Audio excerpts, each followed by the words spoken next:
We stood once more upon Charing Cross platform. To all our expostulations, Poirot turned a deaf ear and reiterated again and again that the start at the beginning was not a waste of time, but the only way. On the way over, he had conferred with Norman in a low voice, and the latter had dispatched a sheaf of telegrams from Dover. Owing to the special passes held by Norman, we got through everywhere in record time. In London, a large police car was waiting for us with some plainclothes men, one of whom handed a typewritten sheet of paper to my friend. He answered my inquiring glance. A list of the cottage hospitals within a certain radius west of London. I wired it from Dover. We were whirled rapidly through the London streets. We were on the Bath Road. On we went through Hammersmith, Chiswick, and Brentford. I began to see our objective. Through Windsor and so on to Ascot. My heart gave a leap. Ascot was where Daniels had an aunt living. We were after him then, not O'Murphy. We duly stopped at the gate of a trim villa. Poirot jumped out and rang the bell.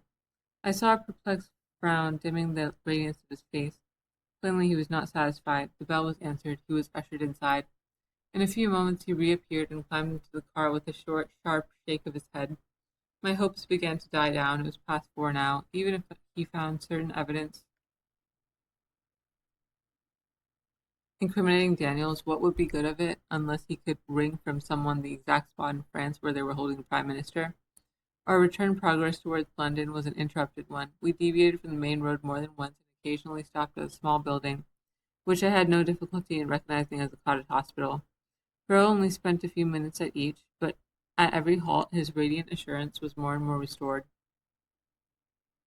He whispered something to Norman, to which the latter replied, "Yes, if you turn off to the left, you will find them waiting by the bridge." We turned up a side road, and in the failing light I discerned a second car waiting by the side of the road. It contained 2 men in plain clothes. Poirot got down and spoke to them, and then we started off in a northerly direction, the other car following close behind.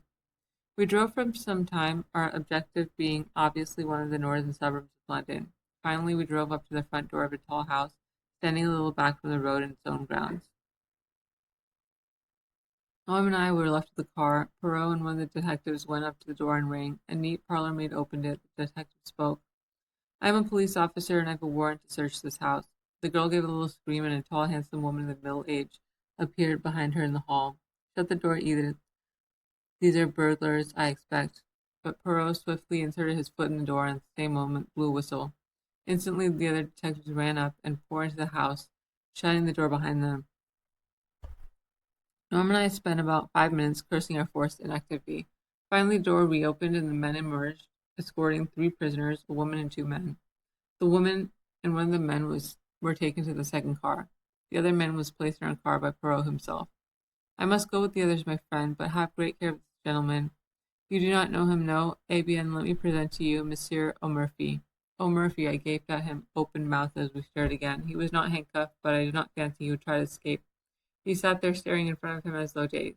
Anyway, Norman and I would be more than a match for him. To my surprise, we still kept a northerly route. We were not returning to London then. I was much puzzled. Suddenly, as the car slowed down, I recognized that we were close to Hendon Aerodrome. Immediately, I grasped Poirot's idea. He proposed to reach France by airplane. It was a sporting idea, but on the face of it, impracticable. A telegram would be far quicker. Time was everything.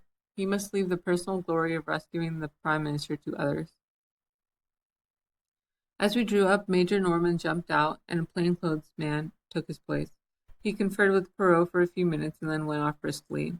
I too jumped out and caught Poirot by the arm. "I congratulate you, old fellow. They have told you the hiding place, but look here, you must wire to France at once. You'll be too late if you go here yourself." Poirot looked at me curiously for a minute or two. "Unfortunately, my friend, there are some things that cannot be sent by telegram." At that moment, Major Norman returned, accompanied by a young officer in the uniform of the Flying Corps. "This is Captain Lyall, who will fly you over to France. He can start at once." "Wrap up warmly, sir," said the young pilot. "I can lend you a coat if you like." Poirot was consulting his enormous watch. He murmured to himself, "Yes, there's time, just time." Then he looked up and bowed politely to the young officer. "I thank you, monsieur, but it's not who I am. It's not I who am your passenger. It's this gentleman here." He moved a little aside as he spoke, and a figure came forward out of the darkness. It was a second male prisoner who had gone out of the car and as the light fell on his face, I gave a start of surprise. It was the Prime Minister.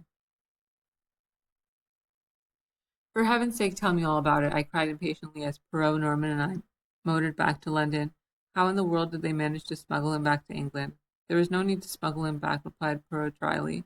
The Prime Minister has never left England. He was kidnapped on his way from Windsor to London. What?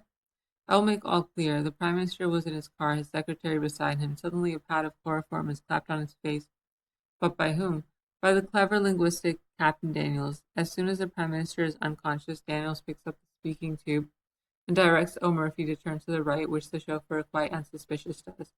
A few yards down that unfrequented road, a large car is standing, apparently broken down. Its driver signals to O'Murphy to stop.